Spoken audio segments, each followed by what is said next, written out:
अस्सलाम वालेकुम नाजरीन, आप देख रहे हैं INN चैनल। मैं हूं शेख अहमद अली। इस न्यूज़ बुलेटिन में आइए नजर डालते हैं दिन भर की बड़ी खबरों पर। सदर नशीन तेलंगाना स्टेट हज कमेटी मोहम्मद सलीम ने आज कमेटी के मुलाजमीन के हमरा शमशाबाद इंटरनेशनल एयरपोर्ट का दौरा किया, जहां हुज्जाज कराम की जुमेरात यानी 28 जुलाई से मदीना मुनव्वरा से शमशाबाद इंटरनेशनल एयरपोर्ट को आमद, जमजम कैंस, वजू और नमाज पढ़ने के इंतजामात का तफसीली जायजा लिया। मोहम्मद सलीम ने बताया कि शमशाबाद इंटरनेशनल एयरपोर्ट के मेन टर्मिनल में हुज्जाज कराम मदीना मुनव्वरा में रोज़े अत्थर में हाजिरी के बाद जुमेरात 28 जुलाई से हुज्जाज कराम के काफिलों की आमद का सिलसिला शुरू होगा। हुज्जाज कराम का पहला काफिला जो 377 आज़मीन पर मुश्तमिल होगा, जुमेरात 28 जुलाई को सुबह 8 बजे शमशाबाद इंटरनेशनल एयरपोर्ट पर पहुंचेगा। सदर नशीन हज कमेटी ने बताया कि शमशाबाद इंटरनेशनल एयरपोर्ट के मेन टर्मिनल में हुज्जाज कराम का इमिग्रेशन, कस्टम्स, आबे जमजम के रखने, हुज्जाज कराम को वजू और नमाज की अदायगी के अलहदा इंतजाम को खतियत दे दी गई है। मोहम्मद सलीम ने एयरपोर्ट अथॉरिटीज़ को हिदायत दी कि हुज्जाज कराम के इंतजामात में किसी भी किस्म की कोई दुश्वारी नहीं आनी चाहिए।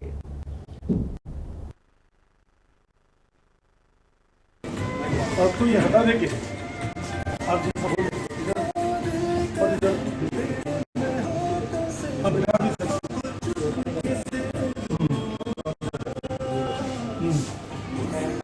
इधर ला दीजिए।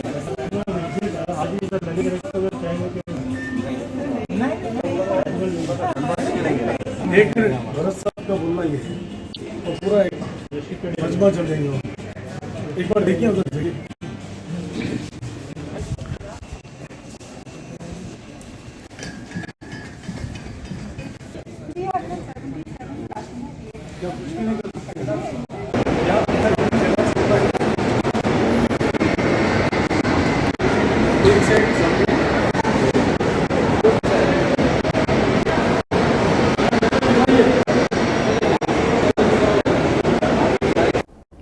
मरकजी हुकूमत ने कहा है कि तेलंगाना और आंध्र प्रदेश में असेंबली हलकों की असर-ए-नौ हदबंदी और हलकों में इजाफे के लिए दस्तूरी तरमीम की जरूरत होगी और असेंबली हलकों में इजाफे के लिए 2026 तक इंतजार करना पड़ेगा।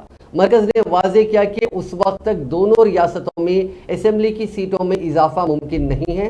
राज्यसभा में बीजेपी के रुकन JVL नरसिम्हा की जानिब से पूछे गए एक सवाल पर मरकजी ममलिकती वजीर बराए दाखिला नित्यानंद राय ने तहरीरी तौर पर यह जवाब दिया। गुज़िश्ता पार्लियामेंट के इजलास में भी मरकजी हुकूमत ने तेलंगाना और आंध्र प्रदेश में असेंबली हकों की तादाद में इजाफे से मुतालिक पूछे गए सवाल पर इसी तरह का जवाब दिया था और वाजे किया था कि फिलफौर दोनों रियासतों में असेंबली हकों की असर-ए-नौ हदबंदी करते हुए हलकों में इजाफे का कोई इरादा नहीं है।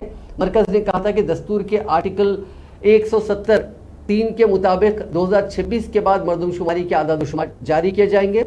उसके बाद रियासतों में असेंबली हलकों में इजाफे का अमल शुरू होगा, जबकि आंध्र प्रदेश तंजीम जदीद कानून में रियासत की तकसीम के वक्त तेलंगाना और आंध्र प्रदेश में असेंबली हलकों में इजाफे का वादा किया गया था। इस कानून के मुताबिक तेलंगाना की 119 सीटों में इजाफा करते हुए 153 और आंध्र प्रदेश की 175 सीटों को इजाफा करते हुए 225 करने का वादा किया गया था। TRS के अरकान पार्लियामेंट ने आज पार्लियामेंट के हाथे में वाक़े गांधी जी के मुजस्समे के सामने एहतजाज करते हुए राज्यसभा से मुअत्तली बर्खास्त करने का मुतालबा किया। अपोजिशन जमातों के अरकान के साथ मिलकर तेलंगाना की हुक्मरान जमात के MPs ने यह एहतजाज किया। TRS के MPs ने अपोजिशन जमातों के अरकान पार्लियामेंट के एहतजाजी प्रोग्राम में हिस्सा लिया। GST में इजाफा, महंगाई पर बहस की इजाजत देने के लिए एहतजाज किया गया और हुकूमत के खिलाफ नारेबाजी की गई। इस मौके पर मीडिया से बात करते हुए TRS के राज्यसभा के R सुरेश रेड्डी ने कहा कि पार्लियामेंट की तारीख में इस तरह की सूरत हाल पहली मरतबा देखी गई है। गुज़िश्ता 4 दिनों से मुकम्मल अपोजिशन एक ही मुतालबा कर रही है। ज़रूरी अशिया की कीमतों में गैर मामूली इजाफे से मुल्क में गरीबों के लिए काफ़ी मुश्किल सूरत हाल पैदा हो गई है। इस मसले पर अपोजिशन जमातें बहस का मुतालबा कर रही हैं। उन्होंने मुतालबा किया कि अपोजिशन चाहती है कि कुल जमाती इजलास मुनक़िद किया जाए या सदर नशीन के साथ इजलास मुनक़िद किया जाए और इस मौजू पर कब बहस की जाएगी तमाम अरकान के इत्तिफाक राय के साथ एक तारीख मुकर्रर की जाए, ताहम ऐसा भी नहीं किया गया।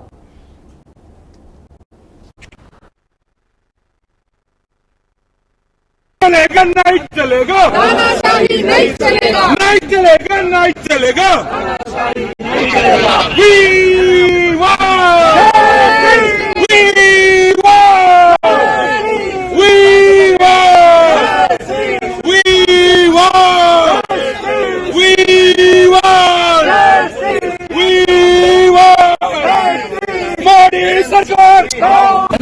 తీసుకోవాలి సస్పెన్షన్ వెంటనే వెనక్కి తీసుకోవాలి తీసుకోవాలంటే తీసుకోవాలి వెనక్కి తీసుకోవాలి సస్పెన్షన్ వెంటనే ఎత్తివేయాలి సస్పెన్షన్ వెంటనే ఎత్తివేయాలి సస్పెన్షన్ వెంటనే ఎత్తివేయాలి సస్పెన్షన్ వెంటనే ఎత్తివేయాలి జస్టిస్ కేంద్ర ప్రభుత్వం వైఖరి కేంద్ర ప్రభుత్వం వైఖరి కేంద్ర ప్రభుత్వం వైఖరి केंद्र ప్రభుత్వం नहीं चलेगा नहीं चलेगा नहीं चलेगा नहीं चलेगा। राज्यसभा से टीआरएस के 3 अरकान की मुअत्तली पर शदीद एतराज करते हुए तेलंगाना के वजीर इंफॉर्मेशन टेक्नोलॉजी केटी रामाराव ने ताज्जुब का इजहार करते हुए कहा कि बीजेपी ज़ेर क़यादत एनडीए हुकूमत क्यों खौफजदा है और वो अपोजिशन की आवाज़ को क्यों दबाना चाहती है। उन्होंने सोशल मीडिया के अहम प्लेटफॉर्म ट्विटर के जरिए किए गए ट्वीट में कहा कि ये शर्म की बात है कि ज़रूरी अशिया की कीमतों में इजाफा, ज़रूरी अशिया पर जीएसटी के इजाफे पर मबाहिस के लिए रजामंद होने के बजाय मरकजी हुकूमत उन अरकान को मुअत्तल करने का फैसला किया। केटीआर ने एनडीए को तंजिया अंदाज में एनपीए करार दिया। ऐवान बाला में कार्रवाई में रुकावट पैदा करने पर टीआरएस के 3 अरकान दामोदर राव, बी लिंगिया यादव और पी रविंदर को भी दीगर 4 जमातों के अरकान के साथ मुअत्तल कर दिया गया है। तेलंगाना के मुख्तलिफ अजला के अलावा दोनों शहरों हैदराबाद और सिकंदराबाद में मूसलाधार बारिश के पेश नज़र वजीर बल्दी नज़्म व नस्क केटी रामाराव ने अहदेदारों को रिलीफ के इक़दाम शुरू करने और इंसानी ज़िंदगी के अतलाफ को रोकने को यकीनी बनाने की हिदायत दी। केटीआर ने प्रिंसिपल सेक्रेटरी महकमे बल्दी नज़्म व नस्क Arvind Kumar, greater Hyderabad municipal corporation के अलावा Hyderabad metropolitan water supply and sewerage board के सीनियर अहदेदारों के साथ अपनी रिहायशगाह से वीडियो कॉन्फ्रेंस को मुखातिब किया और उन्हें ज़रूरी मशवरे दिए। उन्होंने कहा कि वक्फे से रियासत भर में बारिश की वजह से बोसीदा और मखदूश इमारतों के इंहदाम के इम्कानात रहते हैं। वज़ीर मौसूफ ने अहदेदारों को इस किस्म की इमारतों के इंहदाम में तेज़ी पैदा करने की हिदायत दी ताकि नाखुशगवार वाक़यात को टाला जा सके। उन्होंने अहदेदारों को ये भी हिदायत की कि बिलखुसूस वो उन इलाकों पर तवज्जो मरकूज़ करें जो बारिश से ज़्यादा मुतासिर हुआ करते हैं और वहाँ पर फौरी रिलीफ के ऑपरेशन शुरू किए जाएँ। केटीआर ने कहा कि झीलों और ब्रिजेस के करीब इंतबाही बोर्ड आवेजान किए जाएँ ताकि शहरियों को उन इलाकों में जाने से रोका जा सके। वजीर बल्दी नज़्म व नस्क ने मकामी पुलिस, महकमे जात, आपाशी माल बरखी के अहदेदारों को आपसी ताउन व इश्तराक के जरिए काम करने का मशवरा दिया। केटीआर ने कहा कि अगर चंद दिन के दौरान मूसलाधार बारिश दोबारा होती है तो ऐसी सूरत में तमाम एहतियाती इक़दाम किए जाने चाहिए। शहर हैदराबाद के 2 ज़खायर आब उस्मान सागर और हिमायत सागर में बारिश और सैलाब का पानी तेज़ी के साथ दाखिल हो रहा है, जिसके नतीजे में दोनों ज़खायर आब तकरीबन लबरेज हो गए हैं, जिस पर वाटर वर्क्स के अहदेदार ने उस्मान सागर के 13 दरवाजे और हिमायत सागर के 8 दरवाजे खोलकर पानी खारिज कर रहे हैं। फिल वक्त उस्मान सागर में 7,500 क्यूसिक सैलाब का पानी दाखिल हो रहा है, जबकि वहाँ से 8,281 क्यूसिक्स पानी छोड़ा जा रहा है। इसी तरह हिमायत सागर में सैलाब का 7,000 क्यूसिक्स पानी दाखिल हो रहा है और वहां से 7,708 क्यूसिक्स पानी छोड़ा जा रहा है। दोनों ज़खायर आब में भारी मिकदार में पानी जमा होने और पानी के खराज के अमल का आज सुबह वाटर वर्क्स के मैनेजिंग डायरेक्टर दाना किशोर ने मायना किया। बाद अहदेदारों के साथ एक जायजा इजलास भी मुनक्किद किया।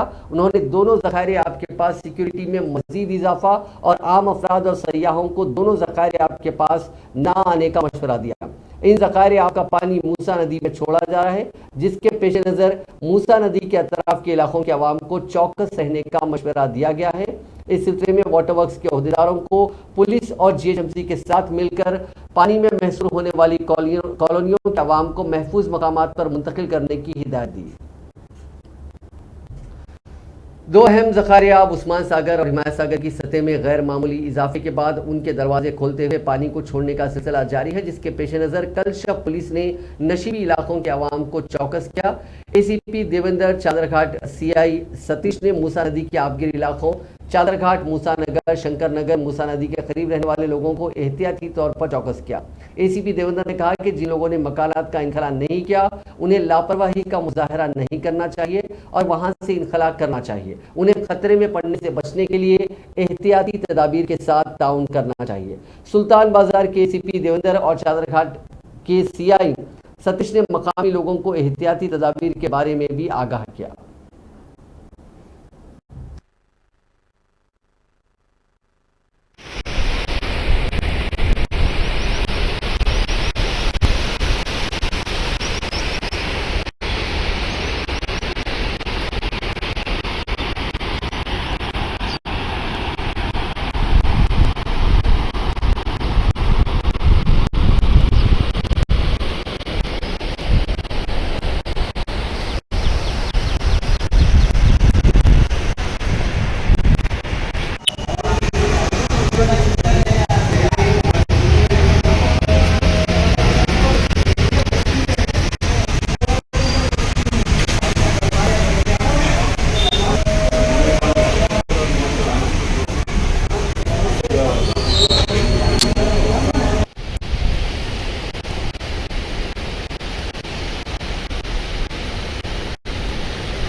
उस्मान सागर और हिमायत सागर से बड़े पैमाने पर पानी के खराज के बाद जीएचएमसी के ओहदेदारों ने मूसा नदी के अतराफ के इलाकों और पानी में महसूर होने वाले इम्कानी इलाकों में रहने वाले तकरीबन 1500 अफराद का तखलिया करवाया।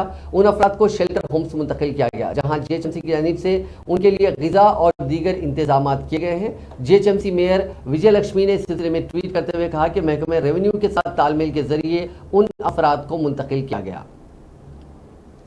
हैदराबाद ट्रैफिक पुलिस ने शहर के दोनों ज़खायर-ए-आब उस्मान सागर और हिमायत सागर से पानी के बड़े पैमाने पर इखराज के बाद मूसा नदी में पानी के शदीद बहाव के पेश नज़र शहरियों को मशवरा दिया कि वो मुतबादिल रास्ते अख्तियार करें। Joint commissioner police traffic Hyderabad ने कहा कि मूसारामबाग ब्रिज को बंद कर दिया गया।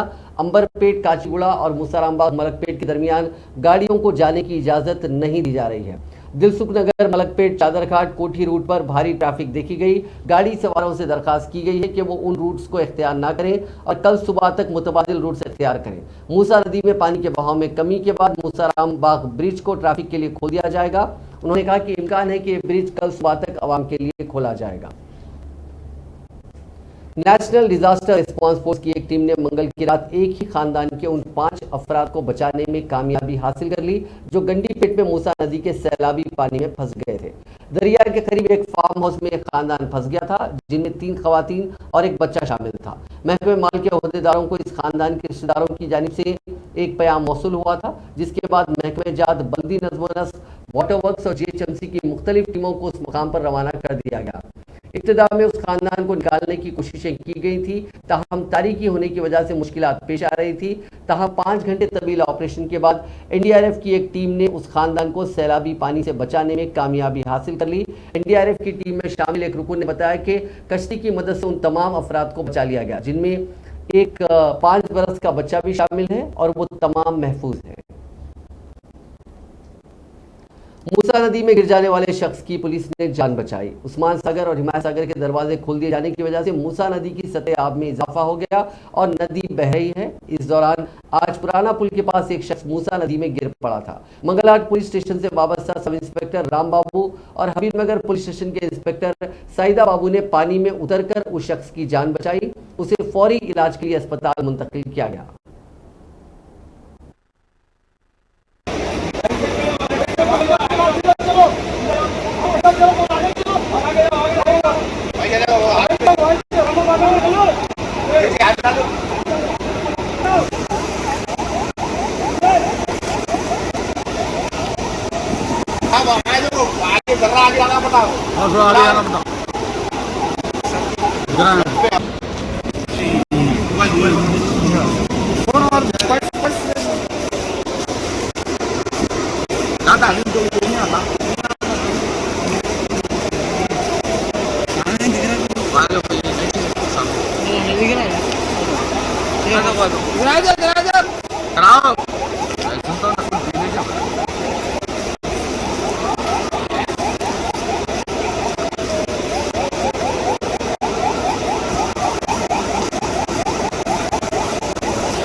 तेलंगाना के विकाराबाद जिले में शोहर और बीवी सैलाब के पानी में बहकर हलाक हो गए। ये अफसोसनाक वाकया कांगड़ा नदी में पेश आया। विकाराबाद जिले के बशीराबाद मंडल के मंडरी गांव का रहने वाला 58 साला बोगप्पा और उसकी बीवी 52 साला यादम्मा गुज़िश्ता रोज पड़ोस के गांव में तरकारी फरोख्त करने गए थे। अपने गांव वापस होने के दौरान दरमियान में मिलने वाली कांगड़ा नदी में सैलाब का पानी काफी बह रहा था। ये दोनों पानी के बहाव का अंदाजा न करते हुए आगे बढ़ गए और पानी में बह गए। आज उन दोनों की नाशें रियासत कर्नाटका के जेटूर गांव से बरामद हुई। चंद दिनों से जारी मूसलाधार बारिश के बाइस जिले में नदी नालों और तालाब खतरे के निशान को पहुंच चुके हैं। मूसलाधार बारिश ने निजाम जिंदगी दरहम बरहम कर दिया है। हुकाम ने बारिश के पेश नजर लोगों को होशियार रहने का मशवरा दिया। कमिश्नर पुलिस सैबराबाद स्टीफन रविंद्रा ने शहरियों पर जोर दिया कि वो मूसलाधार बारिश के पेश नजर गैर जरूरी तौर पर बाहर ना निकले। उन्होंने यकीन दिलाया कि पुलिस किसी भी किस्म के बहरान से निपटने के लिए पूरी तरह तैयार है। उन्होंने कहा कि सूरत हाल पर मुसलसिल नजर रखते हुए तमाम एहतियाती इक़दाम किए जा रहे हैं और झीलों के करीब 24 घंटे मुलाजिमीन पुलिस को मुतयन करते हुए पानी के दाखिले और इखराज पर निगरानी रखी जा रही है। उन्होंने कहा कि सूरत हाल काबू में है और साबिक़ा वाक़यात को महफूज रखते हुए एहतियाती इक़दाम को यकीनी बनाया जा रहा है। कमिश्नर पुलिस ने कहा कि सैबराबाद पुलिस महकमे water works, NDRF, GHMC, DRF, महकमे मौसमियात, आपाशी इमारत व शवारे, हैदराबाद व रच्चाकुंडा पुलिस कमिश्नरेट, रियासती डिजास्टर मैनेजमेंट और कलेक्टर जिला रंगारेड्डी ऑफिस से रब्त में है। स्टीफन रविंद्रा ने चाशुम्बे को हिमायत सागर और उस्मान सागर का दौरा करते हुए बरसरे मौका सूरत हाल का जायजा लिया। शमशाबाद डिवीजन के डिप्टी कमिश्नर पुलिस जगदीश्वर रेड्डी, राजेंद्र नगर डिवीजन के ACP गंगाधर, मादापुर डिवीजन के ACP रघुनंदन राव और दीगर आला ओहदेदार उनके साथ मौजूद थे।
कमिश्नर पुलिस सैबराबाद ने बारिश के पानी में फंस जाने वाले शख्स की जान बचाने पर मुलाजिमीन पुलिस को मुबारकबाद पेश की और उन्हें अवार्ड दिया। स्टीफन रविंद्रा ने राजेंद्र नगर ट्रैफिक पुलिस की रिकवरी टीम के अरकान हेड कांस्टेबल बेग, ड्राइवर मलंग शाह, हेल्पर राकेश और विजय को रिवॉर्ड से नवाजा। वाज़ेह है कि कल बारिश की वजह से हिमायत सागर रिजर्वायर के 4 गेट 2 फीट बुलंदी तक खोल दिए गए, जिसके नतीजे में राजेंद्र नगर सर्विस रोड पर पानी की सतह बुलंद होने की वजह से ट्रैफिक में खलल पड़ा। तकरीबन 4:45 बजे एक बाइक पर सवार शख्स खलीज खान दरगाह से शमशाबाद की तरफ हिमायत सागर सर्विस रोड पुल को अबूर करने की कोशिश के दौरान बारिश के पानी में फंस गया।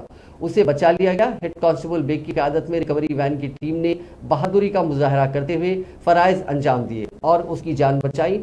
सैबराबाद कमिश्नर पुलिस स्टीफन रविंद्रा ने अमले की कोशिशों की सताइश की।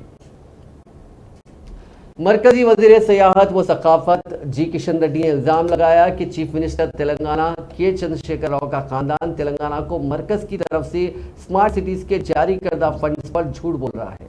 उन्होंने दावा किया कि तेलंगाना में स्मार्ट सिटीज मिशन के लिए ज़ायदस 1000 करोड़ रुपए अलॉट किए गए और मरकज ने 392 करोड़ रुपए जारी भी कर दिए। किशन रेड्डी ने कहा कि वरंगल और करीमनगर स्मार्ट सिटीज के लिए हुकूमत तेलंगाना ने रियासत के हिस्से की 50% मैचिंग ग्रांट हुनूस जारी नहीं की और आज की तारीख तक हुकूमत तेलंगाना ने मैचिंग ग्रांट के अपने 392 करोड़ रुपए के हिस्से के मिलजुमला सिर्फ 210 करोड़ रुपए ही जारी किए। उन्होंने कहा कि मरकज हालांकि माली साल 2015-16 से ही तेलंगाना को स्मार्ट सिटीज के फंड जारी कर रहा है, लेकिन हुकूमत तेलंगाना ने अपनी मैचिंग ग्रांट का हिस्सा 6 साल में पहली मर्तबा मरकज के दबाव के बाद 2021-22 के पेशरफ बजट के जरिए जारी किया।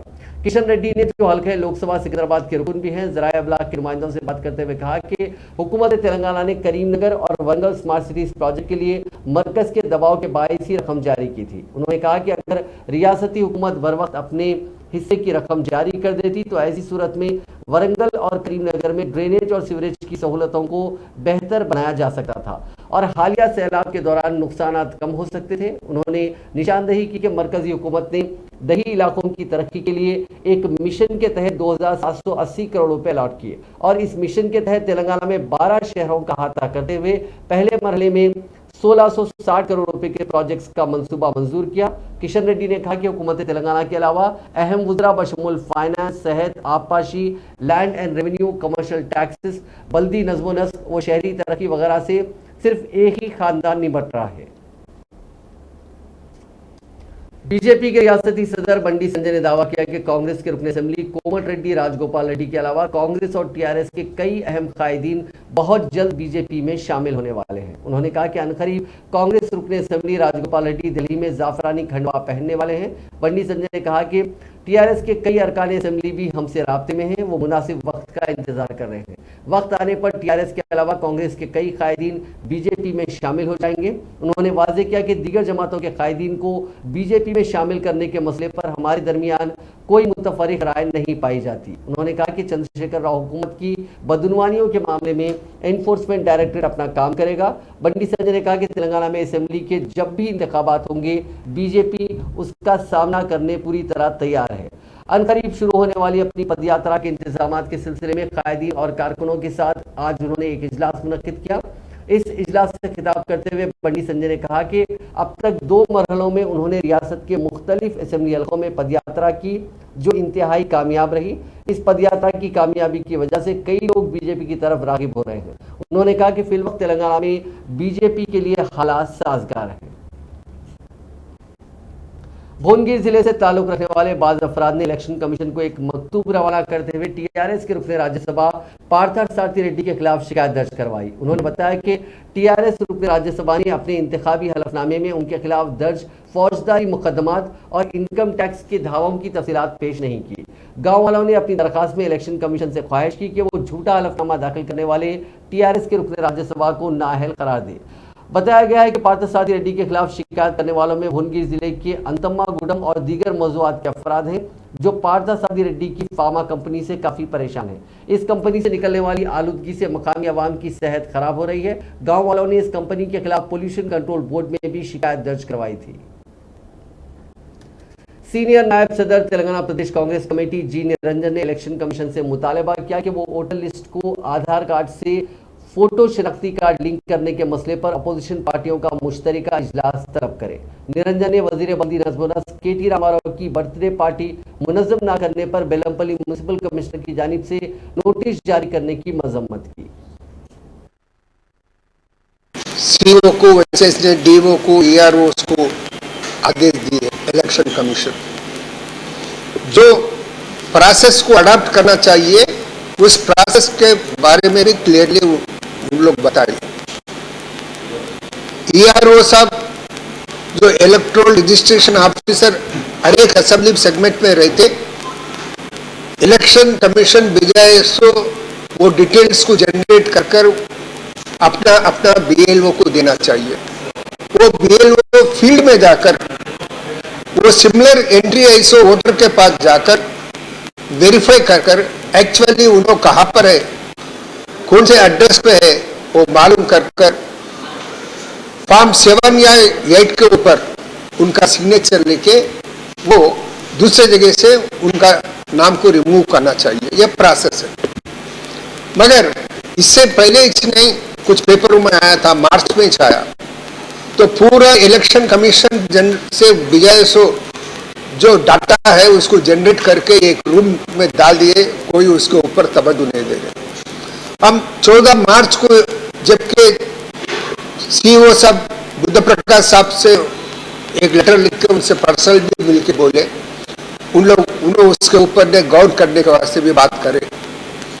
और विकास राज साहब सीईओ बनने के बाद में उन्होंने एक मीटिंग तलब कर वो मीटिंग में ये सिमिलर एंट्रीज को रिमूव करने के बाद वजीर इंफॉर्मेशन टेक्नोलॉजी केटी रामाराव को एक नए डिजिटल चैलेंज का सामना करना पड़ा, क्योंकि उनका व्हाट्सएप अकाउंट स्पैम मैसेजेस की वजह से मुतासर हो गया। सोशल मीडिया के अहम प्लेटफॉर्म्स पर सरगर्म केटीआर, जो वजीर आला चंद्रशेखर राव के फर्जंद भी हैं, इन दिनों पैर के जख्मी होने के सबब अपनी क़यामगाह प्रगति भवन में आराम कर रहे हैं और मामूल की अपनी सरगर्मियां वहीं से अंजाम दे रहे हैं। उन्होंने इस खुसूस में एक ट्वीट करते हुए इतला दी। उन्होंने कहा कि तकरीबन 8000 मैसेजेस मौसूल होने के बाद 3 मरतबा व्हाट्सएप से वो बाहर हो गए। उन्होंने कहा कि वो मुमकिन तौर पर कई मैसेजेस का जवाब देने की कोशिश कर रहे हैं, ताहम गुज़िश्ता 24 घंटों से वो ऐसा करने से कासिर हैं। एनफोर्समेंट डायरेक्टरेट ने जुए के अड्डे के मुबैना ऑर्गेनाइजर्स के मकानात की तलाशी ली। सी प्रवीण कुमार के सैफाबाद में वाक़ मकान और बोयनपल्ली में वाक़ माधव रेड्डी के मकान पर ईडी के अहदेदारों ने छापा मारा। मरकजी एजेंसी के अहदेदारों ने फेमा कवानीन की खिलाफ वर्जी पर यह छापे मारे। ईडी ने कुमार के आंध्र प्रदेश में वाक़ एक मकान की भी तलाशी ली। ये दोनों हवाला चैनल्स के जरिए जुएबाजी में जीती गई रकम की मुंतकिली के सिलसिले में इल्जामात का सामना कर रहे हैं। कुमार और रेड्डी की जानिब से बनाए गए एजेंट्स खुसूसी फ्लाइट्स के जरिए बराह मगरबी बंगाल नेपाल की होटल में वाक़ जुए खाने को ग्राहकों को लाने का काम करते थे। उन्होंने 10 ता 13 जून एक इवेंट का भी एहतमाम किया। इन एजेंट्स ने हर ग्राहक से 3 लाख रुपए वसूल किए थे। इन ग्राहकों का ताल्लुक हैदराबाद, गुंटूर, नेल्लोर, विजयवाड़ा और विशाखापट्टनम से है।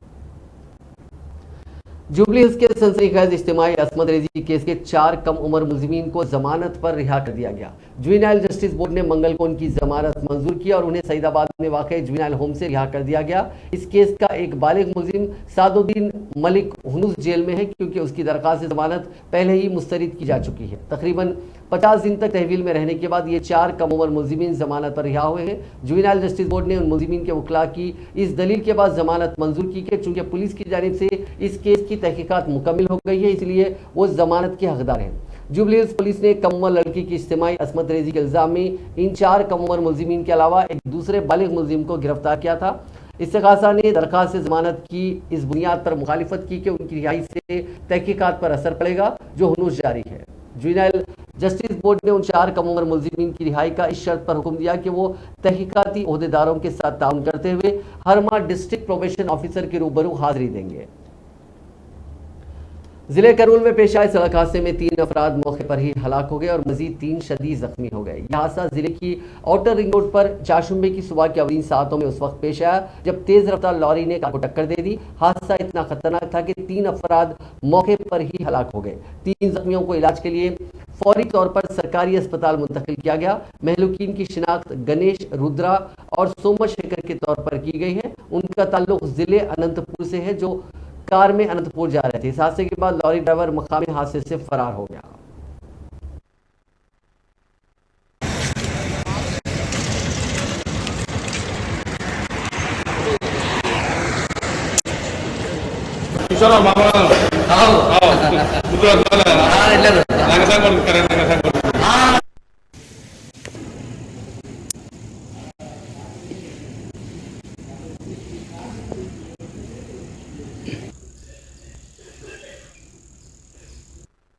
హాస్పిటల్ షిఫ్ట్ చేసాము. ఇంకో ముగ్గురు వచ్చేసి స్పాట్ని చనిపోయారు. ఆ బాడీస్ కూడా గవర్నమెంట్ హాస్పిటల్ మార్చి షిఫ్ట్ చేసాము. కేసు దర్యాప్తులో ఉంది. ఆ వెహికల్ని తొందరగానే ట్రేస్ చేస్తాం. नाज़रीन, इस न्यूज़ बुलेटिन में बस इतना ही। आप देखते रहिए INN चैनल।